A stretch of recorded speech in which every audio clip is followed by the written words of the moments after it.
Hello everyone and welcome back to the Great Ace Attorney Adventures. Last time we made our way here to the pawnbrokery. We met up with Gina yet again, who is under accusation of stealing this jacket and the music disc that was in its pocket. Let's go ahead and start up this conversation here.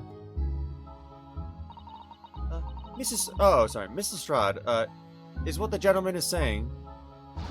So, what do you think? It's all lies, ain't it? Obviously. I swear on my life, I ain't never laid eyes on that dandy before. Let's hear it now, you little ragamuffin. You stole it, didn't you? That ticket you brought in here just now? No, I swear it. I swear to God. It was barely an hour ago. I was walking along the street, minding my own business, when this little gutterling ran into me. I knew at once what had happened. I've been robbed yet again, I thought to myself. Those wretched pickpockets. Yet again. Oh yes, as you can see, I'm a man of impeccable style. This isn't the first time that I've been targeted by these back-slum scoundrels. Now then, relinquish my overcoats. Dramatic pose. Ugh. Come along now, Miss Lestrade. Give the good gentleman his coat back. If you're going to cause trouble, I shall have no choice but to call the police. Hold on. Why does everyone think it's me? Just look at this dandy cove, and you think I'm the dodgy one? I'm sorry, but no one's going to believe you. Well, what about evidence? Yeah. Where's your evidence that I've stolen something, eh? Come on, let's see it. Oh? I have evidence, naturally. You what? You what, mate? Alright, let's see it. What is it? Evidence that the article Miss Lestrade redeemed actually belongs to this gentleman? Of course! We only need to consult Mr. Windibank's ledger to know the truth. We'll be able to look up the name of the person who deposited the article in the first place. Yes, brilliant! And also, surely he would just remember, if she, legitimately dropped off the coat, right? I'm very sorry, but I'm afraid that won't be possible. Oh? Why not? I never ask customers' names. That's a strict policy of mine. Why not? But why not? Yes! Well, now, as you can imagine, some of my customers have circumstances to consider. A great many of them prefer to maintain their anonymity. Yes, I see. But then, how can you know if an article belongs to the person asking to redeem it? He's gonna say, well, they got a ticket, obviously. Well, yeah. Enough of this ticket nonsense. Oh, it's quite simple. Good sir, might I trouble you for the watchword associated with the article in question? Oh, there's just a password you just have to know. Of course, it's... Professor. Yes, that's right. And all the evidence we need. This gentleman is the rightful owner of the article, without doubt. A watchword? Interesting. Well, okay. If you gave it to her just now, then surely she also knew the watchword. Isn't that correct? So about these watchwords, Mr. Windibank. As I just explained, I never ask customers' names when they deposit items with me. There are many reasons why. Certain customers would like to keep their activities secret.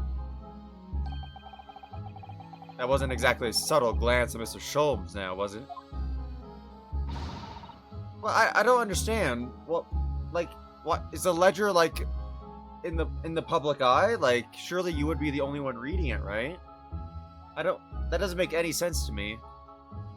Great detectives have no dark secrets. None at all. Yes, well, anyway, that's why I always ask for a watchword whenever I accept a new article. In many ways, it's like the secret combination of numbers used to unlock a vault. The date of deposit, a description, and a watchword uniquely identify each item. And of course, then I give the storage ticket to the customer. When someone comes to redeem something, I ask for the ticket and the watchword. And if that someone tells you the correct watchword, you return the article? That's right, sir. Yes. Just as soon as the requisite fee is paid. And I have supplied you with the information you require already. But for the avoidance of doubt, the article in question is an overcoat, deposited 2 months ago on 15th of February. With the watchword of Professor. All perfectly correct information, sir. But how... Really, this is beyond a joke now. There's no further room for doubt. Ugh. Well, what more is there to do? Can we talk to him directly now? Picture postcard gentleman. I will say, this is a nice suit he's got. I would love a suit like this. Excuse me, but who are you? Yeah, can I get your name, please? One would expect the inquirer to introduce himself first. Though clearly, you are not British, so perhaps our ways are foreign to you. Oh, sorry. Yes, we're from the Empire of Japan. We're studying here. Oh yes, Japan. I've heard talk of the place. What was that? He like shimmied his shoulders there. Its inhabitants live on some fiery brown-colored soup, dressed up with exotic spices. You might be thinking of somewhere else. What was that theatrical gesticulation about? Perhaps. Anyway, if you are a gentleman, sir, you offer your own name first before inquiring after the name of another. Of course, yes. I'm Ryunosuke... sorry, a little tongue-tied there. I'm Ryunosuke Naruhodo. I'm a lawyer. Well, a student of law, really. My name is Susato Mikotoba.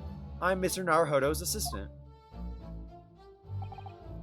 I see. My name is Benedict. Yes. How did I... Okay, I wish I didn't advance the dialogue as fast as I did, but as soon as he said Benedict, I'm like, is there going to be an egg pun in there? But sure enough, he had to throw it in there. Egbert Benedict.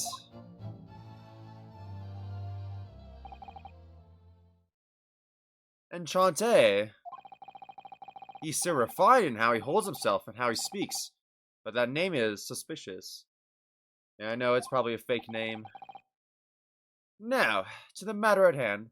Like, you can't just bring up how the guy, like, doesn't take names, you know, for secrecy purposes, and then this guy gives us an obviously fake name, you know?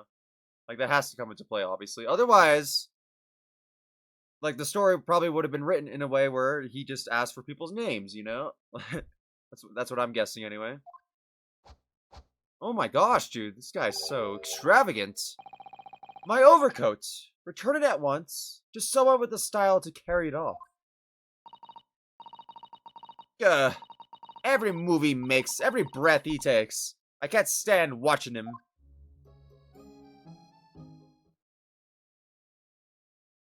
Whoa. Dude, he's got the undercoat. Wait, was that the same undercoat before? Or undershirt, I should say. So, let that be an end to the matter. And thank you for your custom, Mr. Egbert. It's not Egbert, it's Eggert. Yeah, Mr. Eggert Benedict, sir.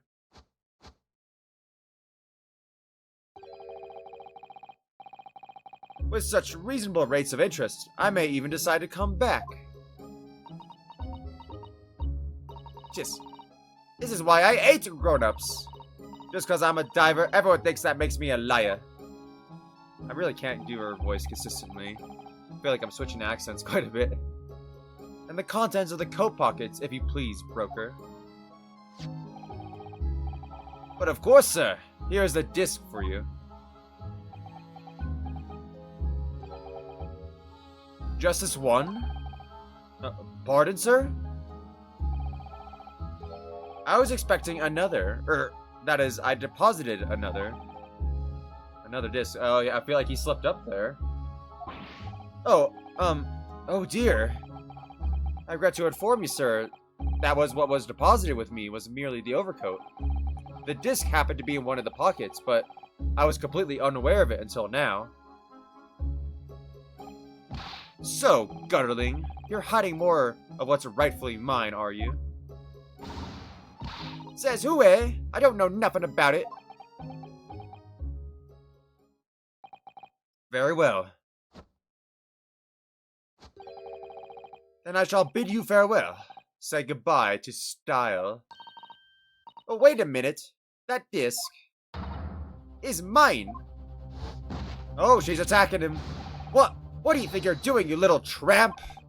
You've drawn blood, you filthy animal. Oh my, yes. There's blood on the disc. It's because of all those sharp little bumps. The man must have scratched his finger on them. I found it first, alright. I mean, it belonged to me, old man. So you're not having it. Or you take it. Me? If I hang on to it, they'll have it off to me again. So you keep hold of it. Miss Lestrade, why is this disc so important to her? Ooh. Cool. A metal disc used to play music in a mechanical music box. The piece of music, which remains unidentified, is stored on the disc by means of small protrusions. You there, in the black livery. Hand that disc to me at once, please. No, don't. He's lying. Grown-ups are all liars. Ugh. What do I do now? How am I going to resolve this?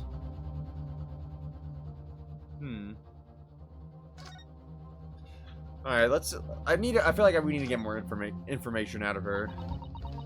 Like, how did she get the coat in the first place from him? You know? Like, does that mean she knew the password? Wow, Miss Lestrade is really looking daggers at mysterious gentleman.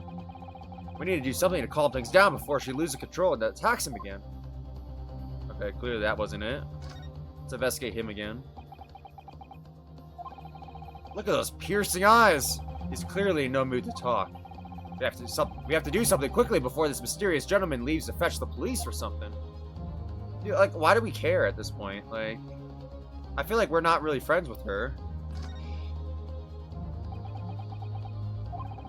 Mr. Windibank is clearly at a loss here. We have to do something about this before he reaches for that revolver of his. Oh no! He's gonna shoot someone up. Alright. Can you resolve this? Mr. Sholmes, what are you examining with such keen interest there? Are you, enjoy a bar of caramel, I see? Or, sorry, as you enjoy a bar of caramel, I see. Why do you even notice that in his hand until just now? So, you found me at last, Mr. Naruhodo. Sorry? After that young pickpocket set me on my way, I was forced to lurk in the shadows. Cruelly ostracized as the rest of you partook in the jovial atmosphere of fellowship. I had nothing to occupy my mind, but was too ashamed to let society see what my downfall had done to me. So feigning mock interest, I pretended to examine the tedious trinkets in this desolate place. Whilst, as you shrewdly observe, gnawing on the only friend I have left, this 7% solution of caramel. I just noticed the wrapper had his name on it, too. Pray, do you claim to understand the depths of my despair, Mr. Naruhodo? But how could you? I was so lonely, so desperately lonely. Then why on earth didn't you rejoin the conversation? Things have gone from bad to worse here, you know. Yes, I overheard much of your conversation. Or rather, in my craving of human contact, my ears devoured every word that was uttered. Dude, like, why? I'm with Ryunosuke here. Why didn't you just join the conversation? You really were sad, weren't you? Poor Mr. Sholmes. I feel simply awful for you. It would seem that my inferences are correct. Oh? Surely you're not about to tell us that you've solved the entire case once again? My dear madam, sometimes I wonder, were my genius for deduction to be commoditized, how much could I pawn it for? It seems Mr. Sholmes has had another of his flashes of inspiration. Do we get to do another one of those sequences again? I'd really love. But who knows if it'll help to resolve the situation between Miss Lestrade and the mysterious gentleman. What's the right thing to do here? Oh, yes. Of course we will listen to the deduction. Why? What fool would say no? Well, Miss Lestrade, it would appear you find yourself in something of a predicament. Where the blue blazes have you been, eh? Pardon? When a lady's in trouble, a true gent's supposed to be there to help. Straight away! Not an hour later. Harsh. He fell on the floor there. And who, pray tell, are you? Mr. Egbert Benedict. Sorry, dude. It shocks me his name is not Egbert, it's Eggert. That's so strange. You have, in my eyes, a veritably encyclopedic array of curiosities about your person. Nevertheless, there are two immovable conclusions I have drawn. I beg your pardon. The first is this. The true reason for your visit to this pawnbroker today is something you have not yet revealed. And the second is this. A considerable crime is in contemplation, one you will orchestrate with intent to steal a vast sum of money. Oh man, he's taking Gina's side. Well, Mr. Benedict, what say you to my deductions? How? He's turned as white as a hard-boiled egg. Oh, just like his name. It would seem that once again, Mr. Sholmes has made a flawless deduction. Just who do you think you are, sir? Ah, yes, as I hoped. That is precisely the pained expression I was looking for.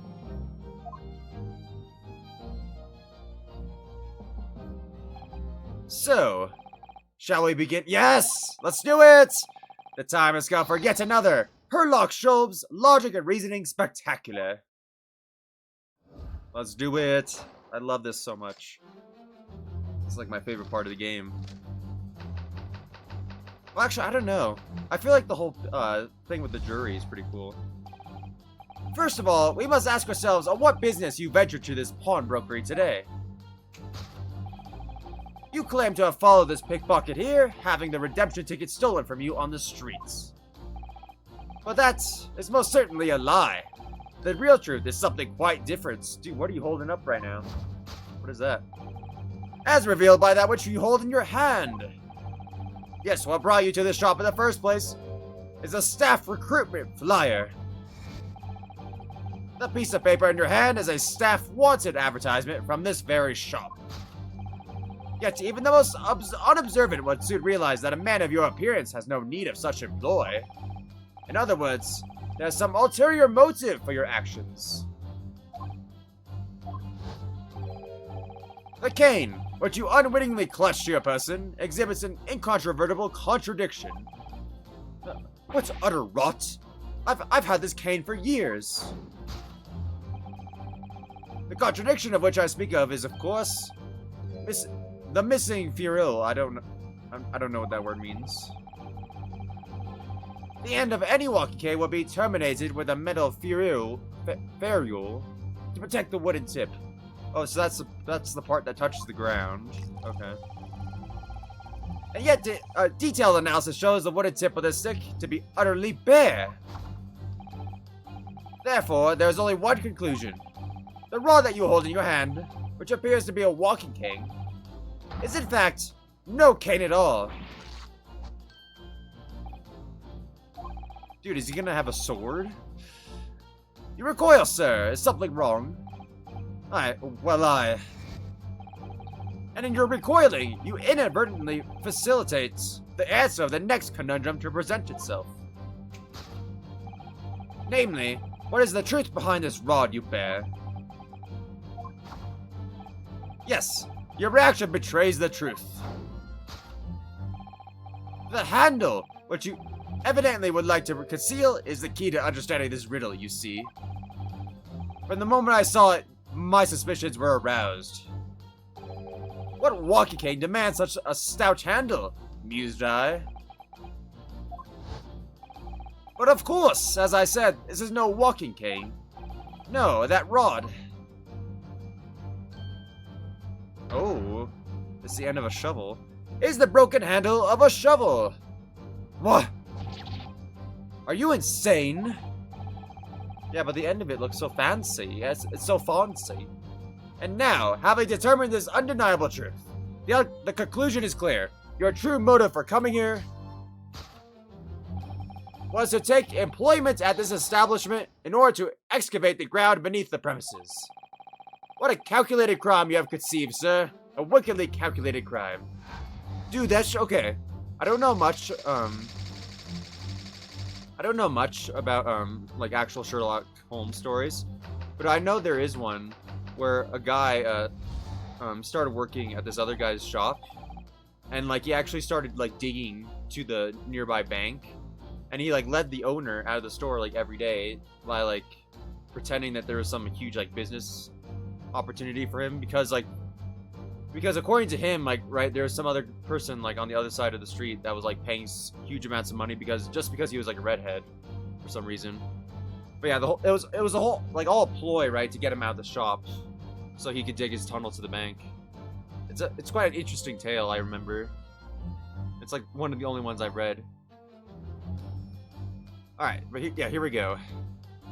Carrying on now. Now, Mr. Benedict, let us continue. For we must expose the details of this elaborate crime you have in the planning. This is utterly absurd. You suggest that I, a gentleman, intend to excavate the ground beneath this pawnbrokery with a broken shovel? What on earth do you propose I expect to find there? Oh, he's doing the shoulder shimmy. Some long-forgotten treasure, I suppose. Save for such a fanciful theory, what possible reason could I have to do as you say? Oh, but there's an ample reason. As you're only too well aware, Mr. Benedict. Ah, and your furtive glance is more telling than I could have hoped. What? Let us consider what would motivate a man to infiltrate a shop such as this and covertly dig beneath its floor. The answer is revealed by the council notice on the counter which your eyes were inadvertently drawn. This letter gives notice of public works to be carried out in the local area. And according to the enclosed plan of the upcoming sewerage works, beneath the shop runs a sewer that adjoins another, one that runs under the bank. The bank on the opposite side of the road. Dude, it is just like the story. This madness has entered the sewers now, has it? By excavating the ground beneath our feet, you would gain access to the waterway that flows in very close proximity to the great vault of the financial institution opposite. What are you? In summary, sir, you devised a master plan to pull off an elaborate bank robbery by dint of the underground tunnels. Master plan? Which brings us to the last, it brings us to, at last, to the final chapter of this lurid scheme. With what plunder did the thief hope to make off from the underground vault of the bank? Are you quite serious? Having consulted with Scotland Yard some days ago, I happen to know the answer. But naturally, the answer is no secret to you, is it, Mr. Benedict? I have no idea what you're talking about. Allow me to present a rather interesting piece of evidence. You see, this picture postcard tells us all we need to know. A postcard of the great exhibition? I'm afraid you've quite lost me. Currently in the final stages of preparation, the great exhibition will soon be underway. And the government has provided extra funds to complete its centerpiece, the Crystal Tower. Funds that currently sit in the vault of the bank on the other side of this road. Pardon? Yes, the considerable crime you have been contemplating is the theft of that which sits in the vault of that bank the special reserve funds for the Great Expedition. Of course, that is top secret police information, so keep it under your hat, please. Yeah, you spilled the beans to everyone there. Dude, I really like this theory, even though I know it's wrong, right? But this is quite awesome. Thus concludes Sherlock Holmes' great deduction of this pawnbroking puzzle.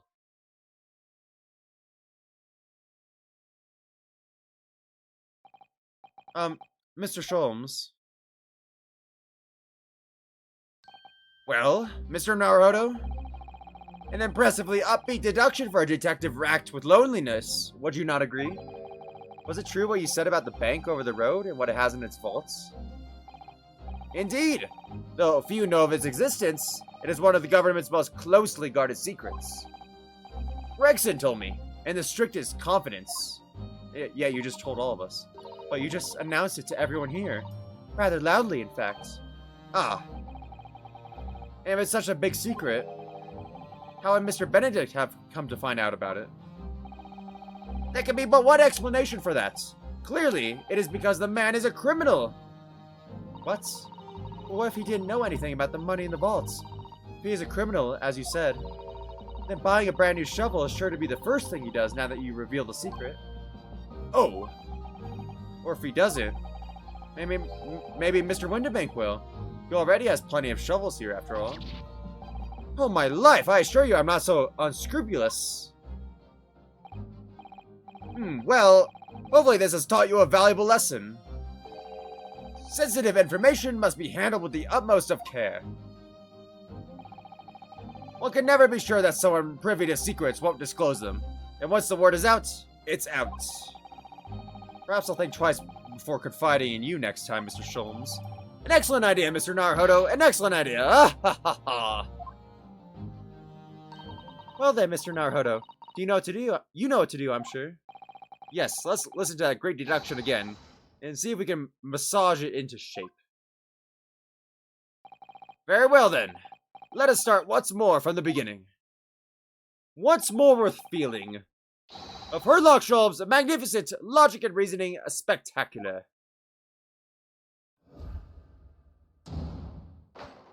Course correction. Hold it, Mr. Sholmes.